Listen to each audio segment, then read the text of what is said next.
नमस्कार, स्वागत है आपका न्यूज 24x7 इंडिया में। खबरों की शुरुआत करेंगे। खबर रीवा से है, जहां पर मोदी सरकार की नीतियों के खिलाफ यहां पर ज्ञापन भी दिया गया है और साथ ही धरना प्रदर्शन भी यहां पर किया गया है।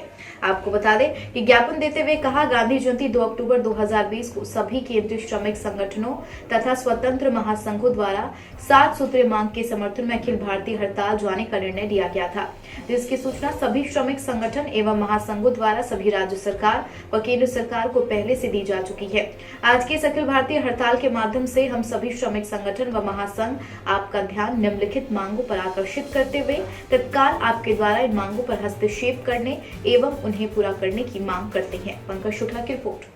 हाँ, ये सीटू की जिला रीवा इकाई के द्वारा अलग अलग जो कर्मचारी संगठन है उनके द्वारा 5 ज्ञापन दिए गए हैं, जिसमें एक ज्ञापन जो है वो आशा उषा सहयोगी एकता यूनियन मध्य प्रदेश से संबंधित है और दूसरा जो ज्ञापन मुख्यतः है वो Madhya Pradesh Chhattisgarh medical and sales representative union के माध्यम से है।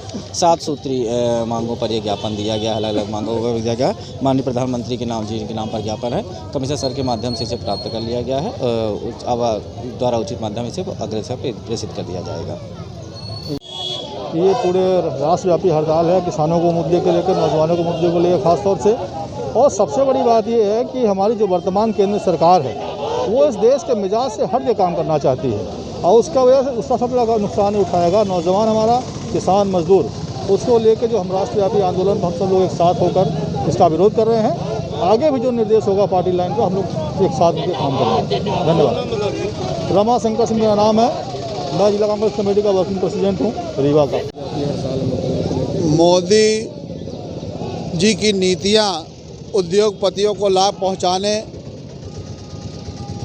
कर्मचारी, व्यापारी, युवा, मजदूर आज सब सड़कों पे है। पूरा देश के अंदर आज हड़ताल है।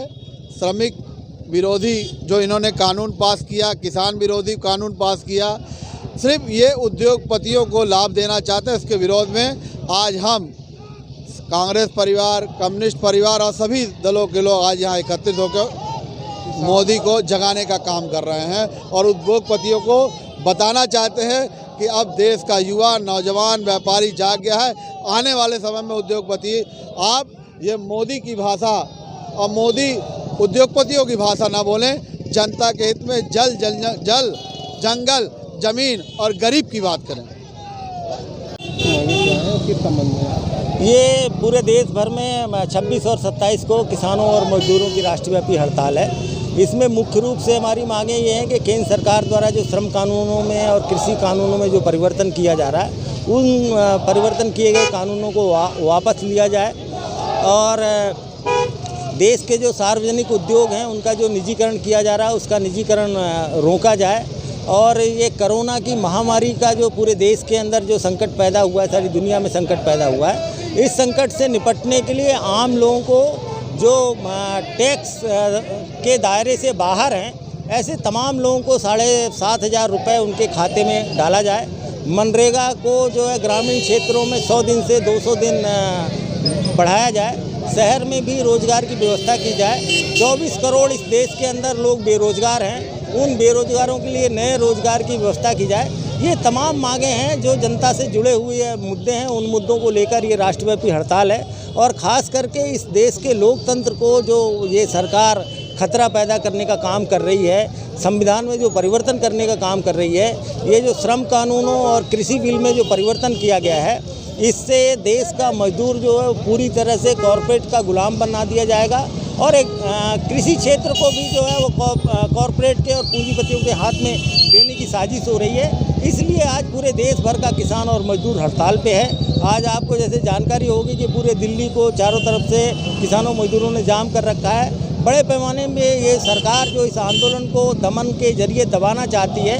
आज इस 26 तारीख की हड़ताल में हम लोग ये भी संदेश देना चाहते हैं कि जनता के इस आवाज़ को ये सरकार दमन के माध्यम से दबा नहीं सकती है।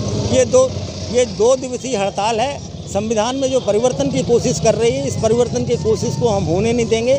लोकतंत्र को हम जिंदा रखेंगे, क्योंकि हमारे पूर्वजों ने इस देश के अंदर आज़ादी जो है बड़े संघर्षों के बाद ले आए थे और ये जो लोकतंत्र है कुर्बानियों के बाद तैयार हुआ है। तो इस लोकतंत्र की रक्षा, किसानों मजदूरों की रक्षा के सवाल पर ये जो आंदोलन हो रहा है, इस आंदोलन का दमन करने की कोशिश की गई तो और ज़्यादा मुकाबला किया जाएगा। अब अगला कदम आप लोगों का 26-27 हमारी राष्ट्रव्यापी हड़ताल है, ये पूरे देश भर का मुद्दा है। आगे जो हमारे राष्ट्रीय नेता तय करेंगे उसके बाद जो है हम लोग सड़क पे उतरेंगे। ये गिरिजेश सिंगर। फिलहाल की खबरों में इतना ही। बाकी और खबरों के लिए बने रहिए न्यूज़ 24/7 इंडिया के साथ। नमस्कार।